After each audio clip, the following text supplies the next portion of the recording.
Hello and welcome to WMBF News This Week. I'm WMBF News Director Matt Miller. Today we're joined by Mr. Mullins McLeod, who is running for governor as a Democrat in the state. I'd like to thank you, Mullins, for joining us here on the show today. Thank you for having me. It's always good to be in Myrtle Beach. All right, if you'd just like to take a moment and address the viewers out there and let them know a little bit about your background for those who may not know and why you're running for governor and why they should vote for you. Yeah, I'm running for governor because for too long in South Carolina, people have paid taxes, voted, and had very little to show for it.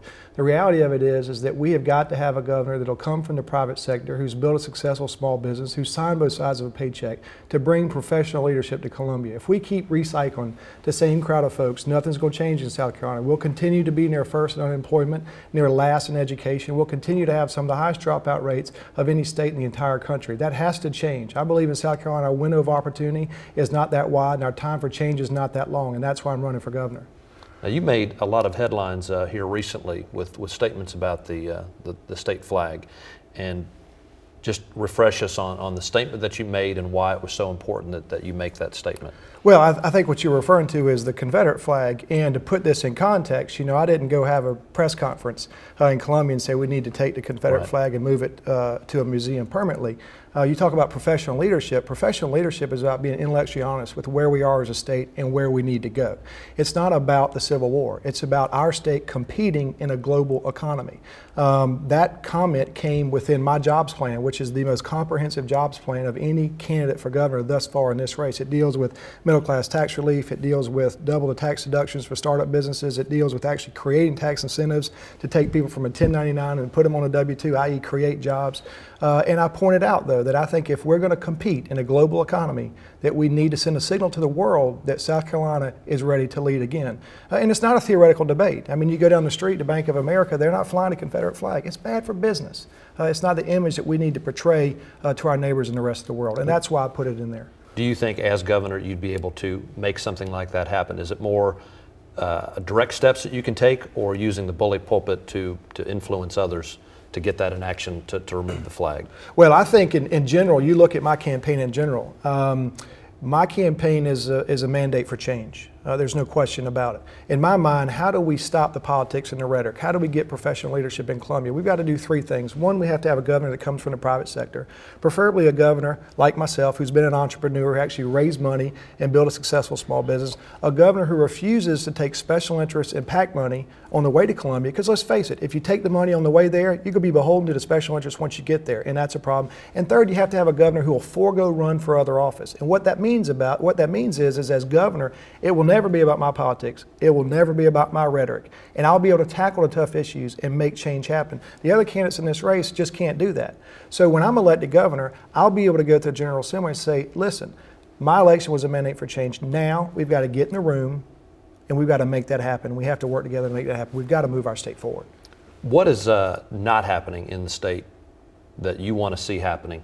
Where are the areas that you say that there's so much untapped potential that's sitting there, and if I'm elected, I can make that happen? Well, the big picture in my mind is, you know, what are our state's two most precious assets? Our natural resources and our people. And if we aren't preserving, protecting, and investing in those two things, well, then what is it we're doing? You look at education, for example, when we talk about people as an asset. In South Carolina, we're so far off track where we're literally having a debate about public education. That's what the voucher debate is. Vouchers are a direct assault on public education. When you get to the substance of that issue, I haven't seen any study that shows that vouchers give underprivileged kids access to private education. It's a fallacy. It's not true. What it is a tax break. That's what it is for people who are already sending their children to private school. Because let's face it, if you get a $4,800 tax credit, you still can't afford to send your child to private school, and you certainly can't wait till the end of the year to get your money back on your tax return. But in reality, public education is a key for economic development and for job creation. I mean, industry wants an educated, healthy workforce. And that's how far off we are in South Carolina. We're actually debating public education. We should be debating public education. Whether your kids go to private or public school, we all should support public school because it is absolutely critical that our children be able to succeed and compete in a global economy. And it seems that the state of South Carolina really has some up and down areas when it comes to education places where we've got schools here, Socastee High School, Lakewood Elementary, very, very well, very, very high. And then getting into the PD where you talk about the corridor of shame, How do you go about evening this out? What needs to happen in the education world to get all these schools up performing on the same level? You talked a little bit about vouchers. What other things need to happen? Yeah, another thing we have to do is we need to make sure that education, whether you walk into a public school in Allendale County or Greenville County, that child has the same access to a quality public education. And the way to do that is to gear funding more towards per student, per pupil funding. But when you talk about the corridor of shame, when you talk about rural South Carolina, I grew up in rural South Carolina. I grew up in Walterboro.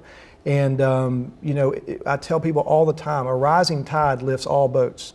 A rising tide lifts all boats. And when you talk about rural South Carolina, we have to have jobs, we have to have industry, and we have to improve our public education. And when you do that, places like the corridor of shame will go away. But they aren't going to go away by themselves. It's going to take coordination, it's going to take planning, and it's going to take a governor who has a professional background and can make decisions and move our state forward. From the governor's standpoint, if you're in office, how do you make sure that the legislature focuses on what they need to focus on that are the important things in the state? Well, that should be that's the governor's job. And if you look at the way the government is set up, the governor's office is tailor-made for economic development, for jobs, for literally recruiting industry and creating jobs in our state.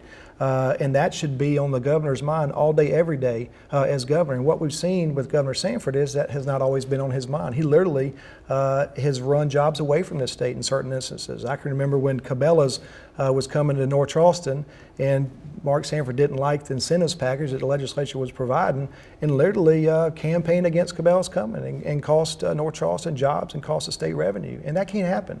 I mean, we have got to compete in a global economy, and we have to have common sense, professional leadership, because we continue to recycle career politicians and nothing changes, and that has to stop. And what about with Boeing coming in? Would you attribute that more to other things besides Governor Sanford, or do you think he had a hand in helping to get that deal done? Well, I think Boeing is a wonderful opportunity, not just for Charleston, but for the state.